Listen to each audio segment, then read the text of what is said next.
चलिए, सभी स्टूडेंट्स को मेरा नमस्कार। मैं वरुण जोशी फिर से आपको स्वागत करता हूं कैफे इंग्लिश में। चलिए, तो देखिए आज का जो हमारा टॉपिक है वो है प्रेजेंट परफेक्ट कॉन्टिन्यूअस। अभी तक हम लोग प्रेजेंट परफेक्ट पढ़ चुके हैं, जिसमें मैंने आपको यूज ऑफ हैज, हैव और हैड तो नहीं इतना स्पेसिफिकली बताया, बस वर्बली बताया है ना। रिटर्न में तो मैंने कुछ लिखा नहीं उससे रिलेटेड, वर्बली मैंने बताया। चलिए देखिए, जो जो मैं चीजें आपको बताता रहता हूँ कृपया उनको नोट डाउन करते रहना, क्योंकि स्ट्रक्चर्स के अलावा मैं आपको जो भी महत्वपूर्ण चीजें किसी भी टेंस से जुड़ी हुई रहती हैं, है ना, वो भी मैं आपको बताता हूं कि हाँ इस तरीके का क्वेश्चन इसमें आता है और इस तरीके से आपको डील करना है। क्लियर है? चलो, तो समय व्यर्थ करे बिना देखो, आज का जो टॉपिक है that is present perfect continuous. अब देखो यार, ऑब्वियसली बात है, यूट्यूब अपने आप में बहुत बड़ा प्लेटफॉर्म है, ऑनलाइन सर्च करोगे सब चीजें मिलती हैं। क्लियर है? ठीक है, मिलती हैं, बिल्कुल ऑब्वियसली बात है। पर इंसान को हमेशा क्या करना चाहिए, कभी कहीं से भी शुरू करे, किसी भी एज में शुरू करे, प्रयत्न करते रहना चाहिए बस, है ना। चलो देखो, present perfect continuous, present continuous और परफेक्ट कॉन्टिन्यूअस में एक बेसिक सा डिफरेंस है। If it comes to Hindi translation तो there is not much difference, difference नहीं है, पर थोड़ा तो होगा ही। थोड़ा इसलिए होगा क्योंकि परफेक्ट कॉन्टिन्यूअस और कॉन्टिन्यूअस बोल रहे हो और बीच में एक परफेक्ट मिसिंग है, तो कुछ ना कुछ तो डिफरेंस होने वाला है, ऑब्वियसली बात है। व्हाट इज दैट डिफरेंस, वो अभी हम डिस्कस करने वाले हैं। क्या चीज ऐसी हम वाक्य में, कॉन्टिन्यूअस वाक्य में जोड़ते हैं जिसकी वजह से डिफरेंस आ जाता है कि वो परफेक्ट कॉन्टिन्यूअस हो जाए। इस पर थोड़ा सा प्रकाश डालेंगे अभी। आओ, सबसे पहले विल टॉक अबाउट स्ट्रक्चर, बहुत जरूरी है, पता तो चले वाक्य कैसे बनाना है। देखो ठीक है, देखो सब्जेक्ट प्लस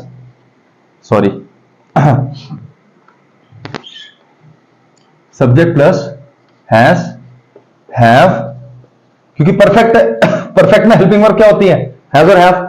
उसके बाद क्या आता है, बीन, क्योंकि क्या है हम लोग कॉन्टिन्यूअस फॉर्म की बात करने वाले हैं, तो यहां पे हेल्पिंग वर्ब क्या लगानी पड़ेगी, बीन। फिर आता है तुम्हारा क्या, वर्ब की आईएनजी फॉर्म, कॉमन है यार, कंटिन्यूअस एक्शन है तो वर्ब की आईएनजी फॉर्म तो लगेगी। इसके अलावा दो चीजें और नोट करने वाली क्या है कि वर्ब की थर्ड फॉर्म और किसी एक एडजेक्टिव का भी इस्तेमाल कर सकते हो तुम। किसमें? सोचो, प्रेजेंट परफेक्ट कॉन्टिन्यूअस में। ठीक है, लगा सकते हो, मतलब हैज बीन, हैव बीन के साथ तुम वर्ब की आईएनजी फॉर्म के अलावा वर्ब की थर्ड फॉर्म भी लगा सकते हो और एडजेक्टिव भी लगा सकते हो। प्लस आता है ऑब्जेक्ट। फिर तुम बोलोगे सर ये तो बेसिक सा स्ट्रक्चर लग रहा था, कॉन्टिन्यूअस में आपने लिखाया था इज एम आर के बाद वर्ब की आईएनजी फॉर्म, तो ये अलग सा तो कुछ लगा नहीं इसमें, बस आपने हैज बीन, हैव बीन लिख दिया। हाँ, हैज बीन, हैव बीन के साथ वर्ब की आईएनजी फॉर्म के अलावा अगर मान ले तो दो चीजें हैं बस, एक वर्ब की थर्ड फॉर्म, एडजेक्टिव। तो वो डिफरेंस क्या है जिसकी वजह से ये हैज बीन, हैव बीन हो रहा है? वो डिफरेंस है क्या, टाइम रेफरेंस। आपका क्या है वो, टाइम रेफरेंस, समय का विवरण। मैं पढ़ा रहा हूं, is a continuous action, I am teaching. पर जैसे ही मैं बोलूं कि मैं पिछले 2 मिनट से पढ़ा रहा हूं, 5 मिनट से पढ़ा रहा हूं, मैं 11:10 से पढ़ा रहा हूं, तो ये अब कैसा एक्शन हो गया आपका, परफेक्ट कॉन्टिन्यूअस। इसमें क्या करा आपने, इसमें टाइम रिलेटेड इंफॉर्मेशन मैंने दी। नॉर्मल इंग्लिश की बात करें तो I have been teaching, I have और आई एम टीचिंग दोनों सही है, कोई दिक्कत नहीं है। बट जब ग्रामेटिकल पर्सपेक्टिव से हम बात करेंगे तो एग्जाम में अगर मेरे पास सवाल है I am teaching, have been teaching, तो which option should I mark, मैं कौन सा ऑप्शन को मार्क करूं फिर अपने, मुझे ये पता होना बहुत जरूरी है। तो उसी के लिए हम लोग क्या करते हैं, ये चीजें पढ़ते हैं, टेंसेस में थॉरोली इतनी चीजें पढ़ रहे हैं कि क्या डिफरेंस होता है जिसकी वजह से मुझे पता लगता है कि हाँ भैया ये सेंटेंस पर्टिकुलरली इस टेंस में रहना चाहिए। क्लियर है? तो यहां आ गया टाइम रेफरेंस। मैं तुम्हें बताऊंगा अभी वर्ब की आईएनजी फॉर्म, वर्ब की थर्ड फॉर्म एडजेक्टिव कैसे यूज करते हैं। अब देखो टाइम रेफरेंस की बात करते हैं। ठीक है, सबसे पहले हम बात करेंगे किसकी, टाइम रेफरेंस की। थोड़ा सा टाइम रेफरेंस के बारे में बात कर लेते हैं। अभी देखो, टाइम रेफरेंस दो तरीके से आप मेंशन कर सकते हो अपने वाक्य में। दो तरीके से कैसे मेंशन कर सकते हो वो मैं बता देता हूं। जैसे मैं बोलूं कि मैं इंग्लिश पढ़ा रहा हूं, तो एक ये कॉन्टिन्यूअस एक्टिविटी है जो अभी की बात कर रहा है कि आई एम टीचिंग इंग्लिश। ठीक है, पर अगर मैं ये बोलूं कि मैं पिछले 12 साल से इंग्लिश पढ़ा रहा हूं, पिछले 12 साल से, तो I have been teaching English, और आगे क्या पॉइंट ऑफ टाइम है जो भी बनेगा वो मैं बताऊंगा कि मैं 12 साल से इंग्लिश पढ़ा रहा हूं। दूसरा मैं क्या बोल सकता हूं कि मैं 2012 से इंग्लिश पढ़ा रहा हूं। दोनों में फर्क है या नहीं है? फर्क है। जब मैं बोलता हूं कि मैं 2012 से इंग्लिश पढ़ा रहा हूं, इसका मतलब क्या हुआ कि I am simply referring two point of time, वो पॉइंट जहां से मैंने पढ़ाने का एक्शन शुरू करा। क्लियर है? और जब मैं बोलता हूं कि मुझे 12 साल हो गए पढ़ाते पढ़ाते, या मैं पिछले 12 साल से पढ़ा रहा हूं, तो ये क्या हुआ, ये अब टोटलिटी हो गई। जहां से मैंने एक्शन शुरू करा था और जहां से मैं अपना ये वाक्य रिपोर्ट कर रहा हूं, इसको करते करते कितना टाइम हो गया मुझे? 12 साल। समझ में आया? तो दिस इज द डिफरेंस। तो समय आप दो तरीके से बता सकते हो, दो तरीके से डिस्क्राइब कर सकते हो सेंटेंस में। एक तो क्या, पॉइंट के तौर पे, और एक ड्यूरेशन के तौर पे। पॉइंट मींस जहां पे तुम्हारा एक्शन शुरू करा तुमने, और ड्यूरेशन मतलब कि जहां से शुरू करा और जब पूरी ड्यूरेशन को तुम रिपोर्ट कर रहे हो कि कितना समय बीत चुका है इस चीज को, तो वहां पे हम उसे बोलते हैं ड्यूरेशन। क्लियर है? तो टाइम रेफरेंस दो तरीके से दोगे, एक होगा पॉइंट ऑफ टाइम और एक होता है क्या? ड्यूरेशन। ठीक है? अब बात आती है कि पॉइंट ऑफ टाइम और ड्यूरेशन के लिए यूज क्या करना है। जहां पे पॉइंट ऑफ टाइम की बात आएगी वहां यूज करेंगे क्या? सिंस। और जहां पे ड्यूरेशन की बात आएगी वहां पे यूज करेंगे फॉर। ठीक है? जहां पे पॉइंट ऑफ टाइम की बात आएगी वहां सिंस यूज करेंगे, और जहां पे पूरी ड्यूरेशन की बात आएगी वहां पे यूज करेंगे हम लोग फॉर का। ये चीज आपको ध्यान में रखनी है। क्लियर है? इसका मतलब पॉइंट ऑफ टाइम कहां कहां से हो सकता है। जैसे मैं बोलूं कि बच्चे जो हैं वो सुबह से खेल रहे हैं, तो मॉर्निंग से। मैं बोलूं कि हमारे जो किसान है वो 1947 से स्ट्रगल कर रहे हैं। क्लियर है? ठीक है? या मैं बोलूं लास्ट वीक, ये। ठीक है? चलो एक काम करते हैं, रुको इसको थोड़ा ठीक से मैं, ठीक है, पूरा मतलब बोर्ड का यूटिलाइजेशन करके लिखता हूं। ठीक है? इतनी चीज तो हम नोट कर ही लेंगे, स्ट्रक्चर तो बहुत जरूरी है। बाकी के जो स्ट्रक्चर है बच्चे वो खुद बना लेना, वो मैंने बेसिक से आपको बता ही रखे हैं। ठीक है? तो पॉइंट ऑफ जो टाइम रेफरेंस है, ठीक है, टाइम रेफरेंस दो तरीके से बता सकते हो। First is point of time और दूसरा ड्यूरेशन। पॉइंट ऑफ टाइम की बात करोगे तो क्या लगाओगे? सिंस। ड्यूरेशन की बात करोगे तो क्या लगाओगे? फॉर। यह है पॉइंट ऑफ टाइम। कैसा हो गया? Since morning. हमारे जो किसान है 1947 से स्ट्रगल कर रहे हैं। 1947, सिंस 1947। क्लियर है? सिंस सेकेंड वर्ल्ड वॉर बोल लो, सिंस सेकेंड वर्ल्ड वॉर बोल लो, या बोल लो क्या? Last week. ठीक है? फॉर कैसे लगा सकते हो? For many years, for many ages. सदियां बीत गई किसी चीज को, मतलब एजेस कब यूज करोगे? जब यही नहीं पता कि प्राचीन काल की बात, ये प्रथा जो थी प्राचीन काल से फॉलो कर रहे हैं, प्राचीन काल से, जब मतलब actual year can't be noted, पता ही नहीं है, या वॉज नॉट नोटेड, पता ही नहीं था कि कब से शुरू हो, पर पता है कि प्राचीन काल से चलता हुआ है। Many ages. क्लियर है? मैनी ईयर्स हो गया, मैनी एजेस हो गया। वीक्स लिख लो, प्लूरल कर दिया। पॉइंट कभी प्लूरल नहीं हो सकता। ठीक है? वीक्स लिख लिया, मंथ्स लिख लिया, ईयर्स लिख लिया, डेज लिख लिया, फॉर लग जाएगा। For many days, for many weeks, for months, for years, for days. Clear है? और एक चीज और, द लास्ट वीक या लास्ट ईयर।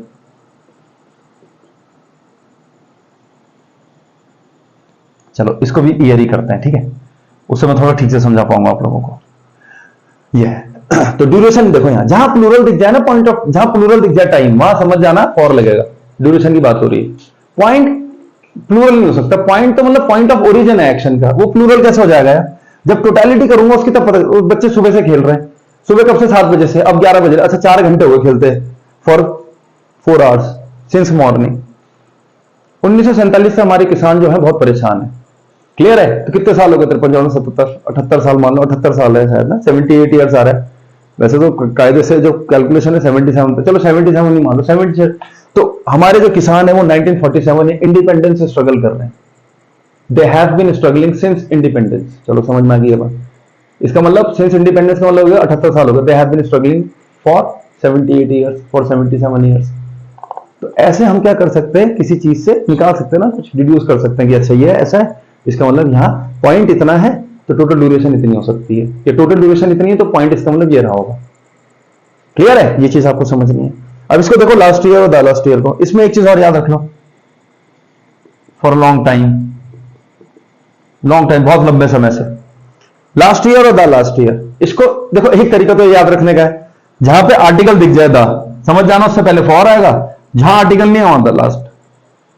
चलो ये तो होगी रटने वाली बात। अब थोड़ा लॉजिक पे चलते हैं। लॉजिक कहते हैं कि अगर आप मुझसे पूछो कि सर आप इस इंस्टीट्यूट में अपने चैनल में कब से पढ़ा रहे हो, मान लो मैं ये कहूं कि मैं अपने चैनल में पिछले साल से पढ़ा रहा हूं, पिछले साल से, तो पिछले साल से का मतलब क्या हुआ? 2023 से। पर क्या ये कहने से, इससे ये अगर मैंने वाक्य बोला तो क्या इससे ये आइडिया लग रहा है कि मुझे पूरा 1 साल हो गया पढ़ाते हुए? नहीं, इट इज नॉट नेसेसरी। जब मैं ये बोलूं कि मैं पिछले साल से इस इंस्टीट्यूट में पढ़ा रहा हूं या इस चैनल पे पढ़ा रहा हूं, तो इससे ये तो नहीं पता चलेगा कि पूरा 1 साल हो गया मुझे पढ़ाते पढ़ाते। क्यों? क्योंकि हो सकता है कि मैंने दिसंबर 2023 से शुरू करा हूं, अभी भी 3-4 महीने रहते हैं 1 साल होने में। तो लास्ट ईयर का मतलब है सिर्फ 2023 से, ये मतलब होता है इसका। क्लियर है? मतलब वो ड्यूरेशन जो है, वो टाइम जो है वो पूरा नहीं हुआ है अभी। दा क्या करता है? आर्टिकल दा का हम यूज करते हैं आर्टिकल्स में to make things specific. Noun को स्पेसिफिक करने के लिए मैं दा लगाता हूं। The marker in my hand is black. तो मार्कर जो मेरे हाथ में ब्लैक है, अब आ मार्कर नहीं लगाऊंगा, आ मार्कर लगेगा सिर्फ काउंटिंग के सेंस में, आर्टिकल में पढ़ेंगे। क्लियर है? तो क्या बोलूंगा? The marker in my hand. तो दा क्या करता है? चीजों को निश्चित करता है।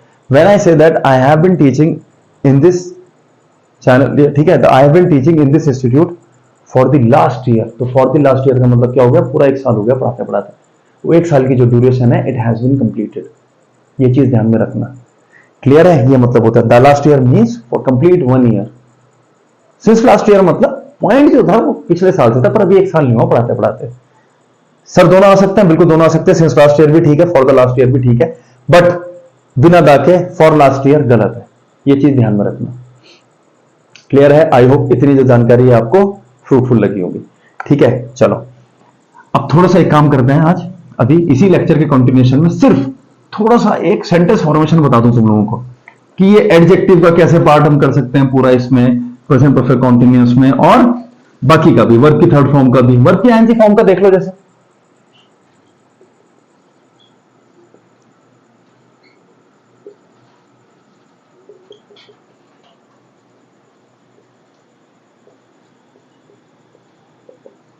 द कैटल आर ग्रेजिंग, ठीक है ना, द कैटल आर ग्रेजिंग। अब इसी में देखो, the cattle have been grazing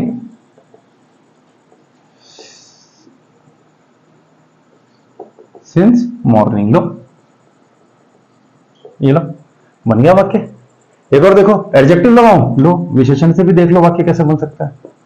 अवस्था की बात अगर करें, मैंने बोला राम इज इल, ठीक है, और देखो Ram is ill for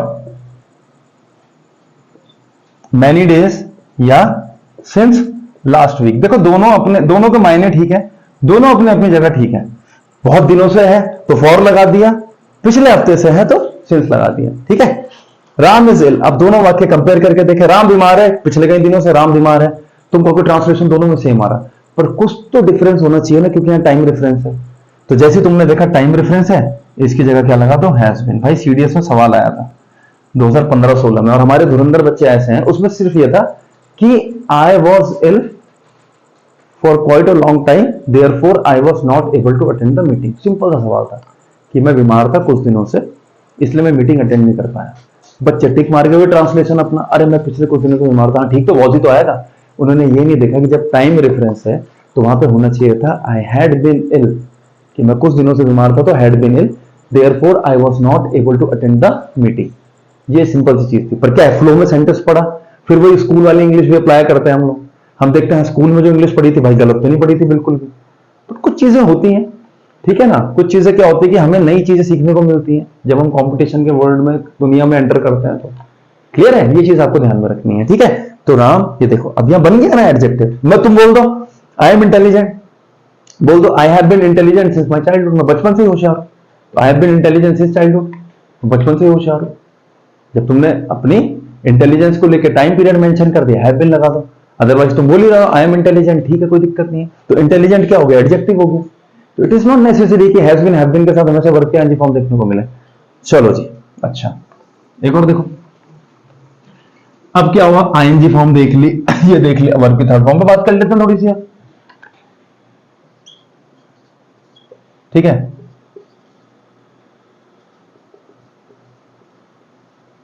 simple सा सवाल पिक करा, देखो द विंडो इज ब्रोकन, खिड़की टूटी हुई है। सिंपल प्रेजेंट में जाना, सिंपल प्रेजेंट में बताया था कि विंडो की स्थिति कैसी है, टूटी हुई है। वर्ब की थर्ड फॉर्म यह किसका काम कर रही है, पास्ट पार्टिसिपल का। पास्ट पार्टिसिपल क्या करता है, सब्जेक्ट का कॉम्प्लीमेंट का काम करता है। मतलब यहां सब्जेक्ट के बारे में इंफॉर्मेशन दे रहा है, खिड़की की जो क्वालिटी है वो क्या है, खिड़की की विशेषता क्या है कि वो टूटी हुई है। क्लियर है। एक एग्जांपल और देखो, the window is broken since the day I bought it. लो देखो, the window is broken since the day I bought it. अब देखो, खिड़की टूटी हुई तो है, पर किस दिन से, जिस दिन से मैं खरीद के लेके आया ना खिड़की, तब से टूटी हुई। मैंने ध्यान नहीं दिया, बस बाय मिस्टेक। ठीक है ना, ये हो सकता है ना, ये चीजें क्या, इट में हैपन बाय मिस्टेक। मैंने ध्यान नहीं दिया, जल्दीबाजी में आगे लेके, फिर मैंने खिड़की तो टूटी हुई, पर कब से, since the day I bought it. तो क्या लोगे, क्या बोलोगे, the window has been broken since the day I bought it. जिस दिन से खरीद के लाया उस दिन से टूटी हुई है। The window has been broken since the day I bought it. Simple है। एक एग्जांपल मैं और देता हूं आपको, जैसे मैं बोलता ही हूं, देखो, the eggs are boiled. Eggs जो हैं वो उबले हुए हैं, उबल नहीं रहे, एक्शन नहीं हो रहा, उबलने का एक्शन खत्म हो गया, उबले। The eggs are boiled. Clear है। The eggs have been boiled since morning. यार सुबह नाश्ते के लिए उबाले थे, अभी तक उबले हुए, सुबह से उबले हुए, ये तो सुबह से उबाल के रखे हुए, ये तो खाए नहीं किसी ने। पर eggs have been boiled since morning, सुबह से उबले हुए पड़े हुए यार, ये हिम्मत ही नहीं खाने की किसी, सब सोए पड़े रह गए। अब आ रही ना वर्ब की थर्ड फॉर्म हैज बीन के साथ, मैं नहीं लगा रहा कि द एग्स। अच्छा सुनो, अब तुम यहां पे अगर लिख दो eggs have been boiling since morning, possible है ये वाक्य, गलत हो जाएगा। प्रैक्टिकली पॉसिबल ही नहीं है कि एग्स जो है वो सुबह से ही उबल रहे हैं। ऐसा है पॉसिबल, एक सर्टेन टाइम के बाद तो क्या होगा, हाहाकार मच जाएगा, जिस भी यूटेंसिल में तुमने एग्स रखे होंगे बॉइल करने के। तो ये एक्शन पॉसिबल ही नहीं है। The eggs have been boiling since morning, ये बोल सकते हो, द एग्स आर बॉइलिंग, मतलब अभी हाल फिलहाल में, अभी प्रेजेंटली क्या चल रहा है, एग्स जो है वो उबल रहे हैं, तो सुबह से उबल रहे हैं, गड़बड़ हो जाएगी। हाँ ये बोल सकते हो, the forest have been burning. ठीक है ना, क्लियर है। Since the forest have been burning या forest has been burning since morning, ये समझ में आता है। जंगल में सुबह से आग लगी हुई, सुबह से आग लगी हुई, अभी तक बुझा नहीं पाया कोई भी। ठीक है, रेंजर्स वगैरह जो भी हैं, फायर स्टेशन नहीं बुझा पाए, ये अंडरस्टूड है। यहां बन सकता है, पर ये बॉइलिंग नहीं बन सकता। हाँ आर बॉइलिंग वाला चल जाएगा, हैव बीन बॉइलिंग नहीं चल सकता, फिर प्रैक्टिकली पॉसिबल नहीं है ना। ठीक है, तो देखो अभी क्या हुआ कि थोड़ा सा मैंने तुम्हें आइडिया दिया प्रेजेंट परफेक्ट कॉन्टिन्यूअस का, सिंस और फॉर का यूज बताया, ये बताया कि ड्यूरेशन और इसमें ये क्या होता है, और ये क्या बताया, ये कि क्या कहते हैं इसे, सिंस और फॉर का इस्तेमाल, और ये बताया कि is am are has been have been के साथ आप वर्ब के आईएनजी फॉर्म, वर्ब की थर्ड फॉर्म और विशेषण का भी प्रयोग कर सकते हो। ठीक है, चलिए फिर अगले सेशन में मिलेंगे और उसमें प्रेजेंट परफेक्ट कॉन्टिन्यूअस से जुड़ी हुई और जो चीजें हैं उनको हम डिस्कस करेंगे। Thank you.